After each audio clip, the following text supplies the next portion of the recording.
You tak boleh tinggalkan komunikasi keuangan. Apa yang melancarkan perjalanan perancangan you adalah keuangan lah selalunya. Is your cash flow ni, umpama kita punya darah yang mengalir ya. Saya rasa saya nampak kan challenges bila isteri tu dia earning lebih tinggi, dia akan ada masalah untuk nak respect suami dia. Kisah benar di mana kadang isteri punya income lebih tinggi daripada suami, dan suami nak memiliki kenderaan, dia akan menggunakan isteri untuk ambil loan sebab dia qualified lebih. Dan bila terjadi perpisahan, ini pun masalah. Dia kata I don't need a man. I don't need you. What do I need you for kan? Saya rumah pun saya bayar, ni pun saya bayar ni kan.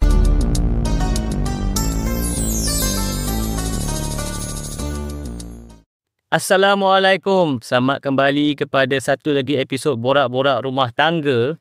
Hari ini kita akan membahaskan satu topik yang sangat penting dalam rumah tangga, iaitu duit dan kerjaya. Dan bersama saya ada seorang pakar, penulis buku, ya, dan ramai orang saya rasa kenal Hajar Rohani. Tapi saya nak memperkenalkan balik Hajar Rohani kepada pendengar-pendengar yang mungkin muda, kita punya pendengar baru daripada social media dan internet. Sila Puan, sebenarnya apa boleh ceritakan background Puan? Okey, terima kasih Zafro. Assalamualaikum warahmatullahi wabarakatuh. Semua yang, especially yang muda-muda yang tak kenal, siapa pula lah nenek cakap. Because memang, kebetulan memang saya seorang nenek ya. I have 15 grandchildren, 15 cucu. Dan Alhamdulillah saya sebenarnya background economics. I graduated from Sydney University, Australia. Dan terus masuk bidang perbankan. And then after that, over the years, saya ke American Express, ke pelaburan. So all in 42 tahun lebih. Ya. Wow. Saya berkarya dalam dunia perbankan, investment, credit card dan semua tu. So kalau kita lihat dari segi, dan saya amat passionate lah tentang urusan keuangan, perancangan keuangan, sebab dia terdetik apabila pada tahun 1998 saya usahakan lancarkan satu amnah saham, dikenali sebagai amnah saham wanita. Ini mungkin yang penontonnya mak-mak atau nenek-nenek tahu. Sebab 1998 satu-satunya amnah saham yang khusus kita lancar untuk wanita adalah Asmita. Singkatan dia amnah saham wanita ya. Dan benda tu berjaya mengembling about 150 juta ringgit. Dan di kalangan 81,000 pelabur, 90% adalah wanita. Wow. Kita nampak dia punya trailer tu macam tu kan. Dan dalam pada saya mempromosikan amnah saham wanita, satu wadah pelaburan, saya lihat tahap literasi keuangan di kalangan wanita. So, masa tu pun amat mendukacitakan lah tahap ya. Dan bukan saya kata kita tak cerdik sangat, tetapi kita perlu kepada literasi keuangan. Especially wanita ya, sebab kita bila isteri, ramai kita mungkin ambil peranan kedua. Maksudnya kita letak suami lah ya. Apa-apa isu keuangan suami saya lah, tak apa saya kan. Tetapi sekarang kita pun ramai di antara kita berkerjaya. So, tidak kita kena tahu keuangan. So, kita harap sangat ya, podcast macam ni akan datangkan macam inspirasi untuk anda yang menonton. Jom kita kenali sedikit sebanyak. Jangan takut dengan dunia keuangan. It's not a man's world ya. Bukan. Wanita harus ambil tahu tentang istilah. Saya kat sini, saya dengar tu, mungkin saya faham dan kenapa Hajah kan. Banyak buku ni kan. Ni sebenarnya ada banyak lagi buku. Boleh ceritakan sikit? Mungkin itulah sejarah dia kalau Zafro tengok buku pertama tu yang merah putih tu, yang kat belakang tu, bila saya tulis buku tu, Cukup Wang Hati Tenang. Sebenarnya dia tercetus bila saya melihat satu buku tajuk Financial Peace. So bila saya tengok written in English, dan saya tengok masa time tu memang tak banyak ya buku keuangan ditulis dalam bahasa Malaysia. Ini tahun ni your first book ni? This my first book. 2006.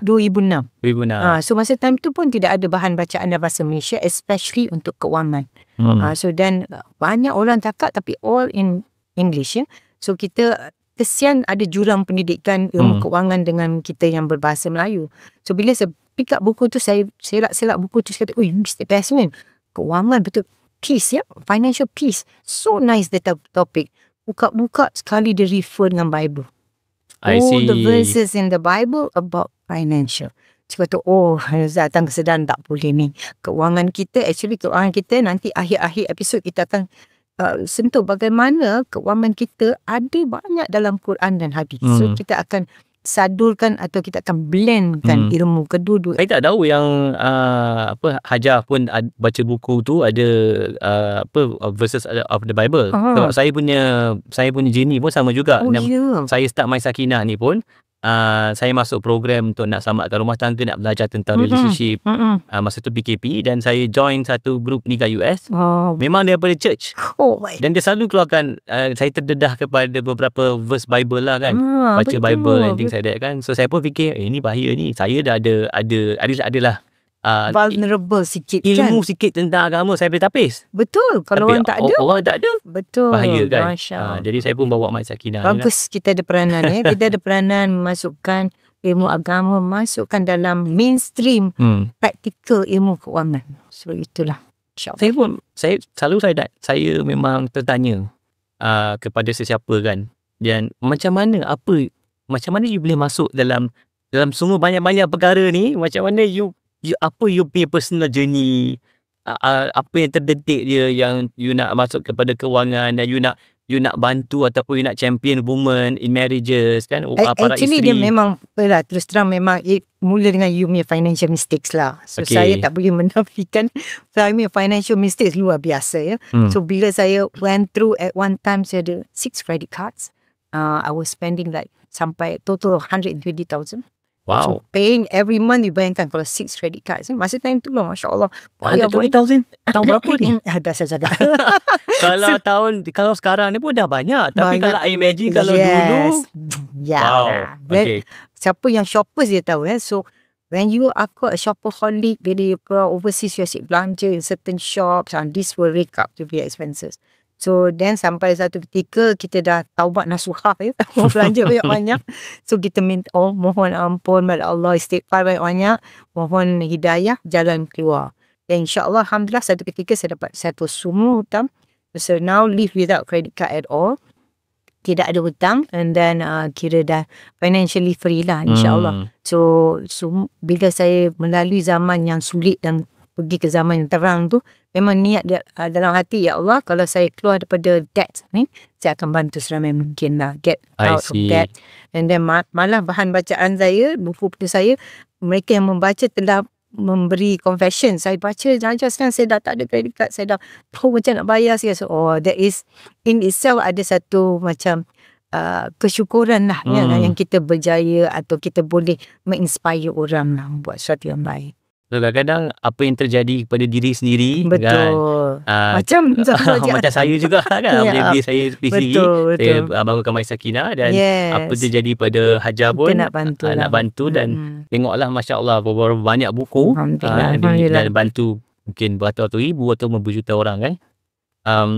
Okay, so saya tu segue baik yang kepada kita punya segmen kan, di mana dalam rumah tangga tu kita tahu ada banyak isu tentang kewangan. Betul. Dan kalau dalam rumah tangga ni, kita tak boleh pisahkan kewangan dengan kerjaya. Betul. Sebab you kena kerja untuk dapatkan duit. Betul. Kan? Dan mungkin di sini kita memang nak membawa beberapa masalah rumah tangga ni yang kita selalu lihat di My Sakinah, dan juga kita tengok kes-kes kan. Dia ada financial disagreement kan, sebab sekarang ni husband and wife, dia pun dua-dua bekerja, income kan. Lepas tu dia punya contribution pun tak sama rata kan. Dia tahu dari Islam memang husband kena fikirkan semua. Betul. Tapi kita dalam satu ekonomi yang single income, susah nak survive. Macam dia kena perlukan bantuan. Dia macam mana nak ni kan. Lepas tu kita ada financial stress. Saya boleh imagine kalau masa puan tu 120,000, tak tahulah, kata kalau sebelum tahun 2000 tu dah macam sejuta. Ada apa nilai wang masa macam ni kan. Betul. Financial stress kan, and then ambil hutang, things like that kan. And then mungkin kita pun tahu lack of financial planning. Lack of financial planning. Dan dari sini dia ada banyak career conflict. Lepas tu bila dah kena kerja extra tu dia absent kan. Dalam banyak-banyak masalah ni kan, apa Hajah yang katakan nak membawa ataupun nak menceritakan kepada kita punya pendengar, maybe kita boleh pilih satu. Lepas tu kita boleh deep dive. Dan itulah, mungkin Hajah pasal kita tak nak penonton terus switch off lepas rakaman pertama tak boleh switch off. You kena teruskan sebab kita akan melayari satu demi satu insyaAllah. sebab kita akan kongsi sebanyak mungkin kisah-kisah benar di luar sana yang berkitarkan keuangan. So saya ingat pada awalnya lah, permulaan sesuatu perkahwinan ramai yang samakan dengan pelayaran bahtera. Pelayaran bahtera you bersama memang banyak communication diperlukan dan you tak boleh tinggalkan komunikasi keuangan. Pasal itu amat penting sebab in all family, apa yang melancarkan perjalanan perancangan you adalah keuangan lah selalunya. Is your cash flow ni, umpama kita punya darah yang mengalir ya, so ada satu jam memang akan jam dan akan stres. So saya rasa memang komunikasi merupakan satu quality yang penting untuk kita suami isteri berbincang dan kena transparent. Tapi saya ada juga bisik dengan wanita, ada separuh benda you tak perlu terlalu transparent. Tahu keuangan ni ada suatu perkara wanita, especially wives yang dengar ni, ada perkara prihatin tentang keuangan you boleh hasilkan sikit pada suami. Sebab masalah yang saya lihat over the years adalah bila seorang isteri terlalu terbuka dan share everything yang dia ada, masalah bila ada potensi untuk suami mengeksploitasikan. I see. So ini terjadi ya. Terjadi kisah benar di mana kadang isteri punya income lebih tinggi daripada suami dan suami nak memiliki kenderaan, dia akan menggunakan isteri untuk ambil loan sebab dia qualified lebih. Dan bila terjadi perpisahan, ini pun masalah besar. So kita akan satu-satu lah ceritakan. Banyak lagi kisah yang terkongsi. Pasal kadang-kadang saya dapat panggilan dari suami, kadang saya dapat panggilan dari isteri, atau di bawah rangkaian konsultan saya, mereka pun berdepan dengan masyarakat masalah, especially on keuangan. So kalau in that case lah, macam mungkin Puan boleh ceritakan kan, komunikasi tentang keuangan. Dalam kes tu, saya rasa ni kes yang sering berlaku. Isteri earning lebih tinggi daripada suami. Ya, kan? betul. Kalau kita nak berpegang, memanglah ada agama suami kena provide semua. Betul. Tapi memang suami pun tak mampu. Ya, betul. So apa okey. Yalah, pertama saya akan ingatkan isteri, you kena bayangkan Sayyidatina Khadijah radhiyallahu anha. Kalau you rasa you kaya, she is 10,000 times lebih kaya pada you. So jangan bongkak, jangan rasa bersadar. That's first lah. Quality isteri yang ada banyak gaji daripada suami ni. And then cara cakap you nada semua kena control ya. Walaupun driver seat tu kira macam you're driving the keuangan of the family ya. Tapi kita may respect tu suami mesti ada. Dan cara you mengendalikan sama, ni I yang beli you punya beras, itu tak boleh keluar. Tapi kesantunan tu lah. Apa challenges dia? Sebab saya rasa saya nampak kan, challenges bila isteri tu dia earning lebih tinggi. Saya rasa lah sebagai seorang wanita, dia akan ada masalah untuk nak respect suami dia. Tapi kalau kisah benar saya lah, senang. Sebab senang. At one time saya was a bank officer. Suami saya masa tu tak ada kerja. Dan dia bawa lori. Dan dia jual durian. So saya pegawai bank. Dan apa saya buat? Of course kan, banyak orang malu dia, apa ni suami. Tapi saya akan suruh suami datang jual durian dekat bank saya. So dia akan park lori di depan. My husband jual durian and he knows how to see with good durian. So husband kita secara tak langsung, wow, my wife. So sampai sekarang kami dah berkahwin 40 lebih tahun. Dan husband saya kata, you are my Khadijah. So itu macam, satu respect. So para isteri luar sana, is okay. Walaupun suami anda tidak earn so much, tapi Allah dah letakkan dia dalam kehidupan kita sebagai suami kita. So kita kena bersyukuri ya. Walaupun income dia tak seberapa, tapi kita respect dia dan over the years insyaAllah. So macam mana kalau in that situation kan, katakan open communication, nak berkomunikasi tentang isu rumah tangga, tentang isu kewangan dalam rumah tangga tu, apa tips and advice? How is the wife nak start? Macam mana dia nak start conversation dengan husband dia? Tentang macam mana nak plan. Betul. Sebab kadang-kadang benda ni dia tak communicate, dia tak cakap. I rasa I tahu you ada, betul kan? Itulah. Ada yang pernah tanya saya, kalau dah kahwin tu kita patut ada joint account ke? Atau patut tak kita, ni isteri-isteri lah tanya saya. Patut tak saya kata, okay husband kena kasih banyak ni, so kita masuk dalam pool account, ni kita akan bayar. Saya kata saya tak tahulah. Saya dah 40 lebih tahun kahwin, saya tak ada pun joint account. Saya nama saya saja. Husband pun okey. Kerana dia beli landed property, dia tahu nama saya pun okey. Alhamdulillah, jangan terlalu berkira. Tetapi yang penting adalah kesakinahan, ketenangan bagaimana kita menguruskan. So dia faham macam sekarang bapa saya bersama saya dan saya kasih bapa saya sekian jumlah. Selalu isteri yang memberi kepada mak bapak dia, kadang dia kurang nak share dengan suami dia lah berapa dia kasih. Saya rasa saya tak apa. Saya macam tu, saya respect juga pada isteri. Dia tak boleh bagi tahu everything dia buat untuk santuni your family. Dan dia pun mungkin, kita pun nak bantu dia. Dan kalau dia tak cukup kan, isteri yang solihah ni, you tengok kan suami you punya wallet tak cukup duit, you masukkan duit. I mean, that's what we do. But then bila you dah masukkan duit dalam wallet husband, you jangan expect dia terus nak text you terima kasih. Yang itu dah dah ikhlas. Tapi kadang para isteri banyak macam tu. Dia expect suami, I dah kasih dah thank you kot kan. Tapi suami pula kata dia memang earn banyak. So dia memang, I expect lah dia kasih.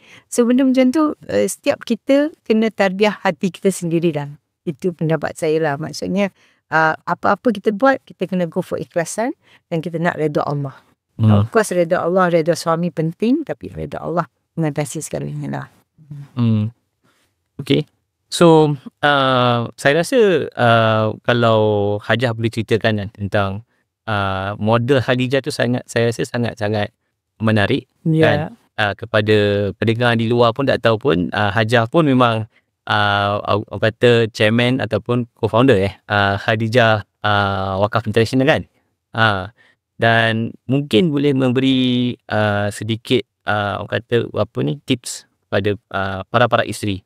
Sebab saya tengok antara isu-isu macam saya kata, isu-isu ialah apa kata kan, para isteri bila dia dah under driver seat, dia almost expect that sekarang ni dia lah yang akan memimpin ke depan. Dia make all the rules kan. Tapi saya pun terbenak betul kan, Khadijah bila cerita dia dengan Nabi SAW, dia letak Nabi tu ke depan. Dia letak untuk menjaga, sebab dia Nabi tu ada sifat ikhlas, dia integrity kan.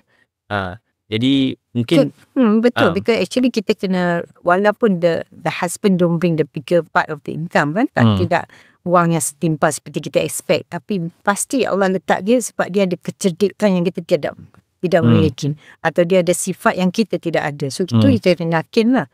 So saya amat yakin lah husband saya ada benda yang saya tak ada, dan mungkin kesabaran beliau membuat kerja kebun mungkin. Sekarang kita ada kebun 5 ekar dan dia mengusahakan. Dia naik motor pergi sana, kata ya Allah ini kan, tapi dia suka. So kita appreciate benda yang kita tak boleh buat dan dia boleh buat. So dia pun appreciate space kita. So sama-sama. Dan kadang-kadang ni ramai para isteri ataupun even golongan yang lebih muda, sebab dia orang yang boleh earn a good income, dia kata I don't need a man. Ada lah. Ada. I don't need you. What do I need you for kan? Saya rumah pun saya bayar, ni pun saya bayar ni kan. Lepas tu itu banyak kes Imam Sakinah. I don't need a man. Dan baik saya tinggal seorang je kan. Pening kepala jaga lelaki ni. So tapi pahala yang kita dapat dengan seorang suami memang tak dapat lah dengan anda sendiri. Dia pegang tangan suami, gugur dosa dengan tenang. I mean, mana you dapat seorang buat pegang tangan you, tak ada gugur dosa. And then you urut dia, you dapat pahala. I mean, things like that. Walaupun you earn, I do things like that in case you tak tahu, kata oh ni mesti tak. Bila dia balik, kita urut, tak payah urut sampai sejam lah. Kalau kita penat, kita hanya 5 minit, 10 minit pun, then he appreciate. Dia kata memang what you do is like luar biasa lah. So you akan dapat pujian-pujian akhirnya lah. Walaupun pada awal mungkin suami takkan terima kasih, tapi you ikhlaskan apa you buat dan Allah akan beri kita ganjaran. Itu kena yakin. A good wife earns so easily nak dapat syurga kan. Taat pada suami, jaga kita punya amal ibadah dan jaga harta dia, kita dah dapat syurga, insyaAllah. So itu sajalah, it should be the best yang kita nak. Kita nak apa lagi kan. Kat dunia ni memang sekejap aja. Risau-risau lah, dengan stress-stress. Kesana is the ultimate kebahagiaan, insyaAllah. Betul, saya rasa kadang-kadang dari segi para suami dan isteri pun kadang-kadang kita lebih banyak fokus kepada duniawi kan, mengejar kekayaan, mengejar barang-barang kan. Dah make that mistake kan, dah shopping branded kan, betul. Shopping dan branded semua. Dan memang saya percaya Hajah pun ada banyak yang boleh dikongsikan kan, your whole life dengan Betul. banyak. So kita ada banyak episod lagi kan? Kita ada banyak episod lagi. So kena stay tune selalu Kita banyak episod lagi. Dan itulah antara sebabnya. Dan saya berterima kasih kepada Hajar Rohani yang bersetuju untuk bersama kita dalam program transformasi rumah tangga. Sebab kita banyak benda nak mengupas. Dan Hajar pun dah agree dah buat 10 episod. Betul, insyaAllah. Sebab kita yakin anda yang keluarga yang young family ni kan, anda institusi yang amat berharga for the nation. Saya kalau tengok economics pun, orang tanya, saya kata the family punya economic situation will reflect the nation economic situation. And then sama dengan social aspect. So jagalah family anda baik-baik ya. Dan buat rukun damai supaya bila anak-anak lihat mak bapak pun stable, they will be stable ya, insyaAllah. Dan banyakkan ilmu agama dan all the tarbiyah happening in the family, insyaAllah. I mean, I don't know whether this is personal, but mungkin Puan boleh share tak macam mana maybe your personal experience dengan your daughter or your own family members kan, macam mana Puan tarbiyahkan from a financial standpoint. Dia follow suit lah. That means financial standpoint start daripada simple example. Belanja sekolah kan. Kami walaupun family agak berada lah kira dekat Ulu Langat. Kita stay Ulu Langat. So kita stay in a bungalow house ya. But then when my kids go to school, saya kasih duit belanja RM2, RM3 aja time tu ya. Anak saya sekarang dah umur 42 tahun, 40 tahun. And then saya suruh dia bawa bekal. So bila pergi ke sekolah kampung lah kira, sekolah menengah Abdul Jalil, Ulu Langat. Dan orang akan tengok, ini rumah besar, apa bawa bekal? So anak saya kata, anda should not be trend followers, you are trend setter. Maksudnya dari isu keuangan, you don't be ashamed, you bawa bekal. Family you ada duit pun tak ada duit, tapi you tak ada duit. Maksudnya pasti kalau mak ada duit, you tak ada duit, because you belum earn lagi kan. So you jangan malu, jangan bawa bekal. So dia bawa bekal dan semua slowly she became the trendsetter. So dia punya kawan pun, Rafiq boleh bawa bekal, kita pun bawa bekal lah. Roti apa tu je, roti telur je, kan goreng lah dia bawa. So saya rasa benda macam tu lah. Saya slowly tell them. And then bila beli baju raya, mak ada bajet setiap orang RM200 baju puan belanja. Okay, that's your budget. Tapi yang malunya dia orang boleh, mak ni sampai bajet tu. Allah, kata malu sikit lah mak, janganlah bising-bising. But then they know the nilai duit lah. So insyaAllah sikit-sikit sebanyak kita sampaikan ilmu tu. Kita sampai tahap dia orang sekarang dah berumah tangga dari income sendiri. Then they know kenapa mak dedahkan ilmu kewangan tu by university lah. Investment program pun saya hantar dia masa dia umur awal sekolah menengah, dah tahu pasal pelaburan sikit. Sebab masalah kita bila ilmu keuangan tu kurang, yang kita nak execute tu masalah. Sebab if tak ada ilmu, dan bila tak ada ilmu keuangan, you senang kena scam, senang kena exploit. Masalah. Betul tak? Sebab sekarang tengok budak-budak pun daripada muda dah dia ajar beli baju branded kan, semua kan, baju seluar 200-300 macam tak ada, it's nothing. No, anak kita boleh pergi bandar. Tak usah malu pergi beli benda, okay? So it's fine. Okay Puan, saya rasa saya kena kita dah penghujung kita punya episod ni. Mungkin kalau Puan ada a last word untuk kita punya pendengar kat sana, ada apa-apa yang nak disampaikan sebagai kata-kata akhir. Yelah, sebab yang penting sekarang mungkin satu magic formula lah ya untuk menguruskan keuangan adalah menguruskan nafsu anda. Yang nafsu anda kena kenali di antara mahu dan perlu. What you want and what you need. So apa yang kita perlu tu yang kita fokus. Tak mahu apa yang kita mahu. Yang mahu ni akan macam-macam. Ni yang bisikkan syaitan. So kalau kita fokus on apa yang kita perlu, insyaAllah kita tak akan buat kesilapan keuangan. Dengan itu kita sampai penghujung episod kita. Dan saya nak menyatakan Puan Hajar Rohani akan bersama kita dalam program transformasi rumah tangga yang akan dilancarkan sebentar tak lama lagi ya, dan banyak akan mengupas isu-isu kewangan dan kerjaya dari segi perspektif wanita. Dan kita juga telah menjemput Hajar dan Hajar pun telah menerima kan. Dan kita rasa she is the best person untuk nak bawa topik ni kepada para isteri. Daripada cerita dia, daripada experience dia sendiri kan, dah buat semua mistake kan. 120,000 kredit card saya pun tak pernah ada kan, 6 kredit card saya pun tak pernah ada. Dan tapi daripada kesusahan tu dia dah bangkit semula dan dia dah dapat membantu ramai orang, banyak terbitan-terbitan dia. Dan juga pada pendengar yang tak tahu, dulu dia selalu di radio, ada TV series kan untuk memberi pengajaran. Dan sekarang dia kembali kepada kita punya orang kata social media untuk nak membantu ramai lagi para isteri. Ya, Puan. Dengan itu kepada pendengar, jangan lupa untuk stay tune, subscribe kepada channel kami, dan kita nak subscribe kepada program transformasi perkahwinan. Assalamualaikum. Terima kasih Puan. Jumpa lagi.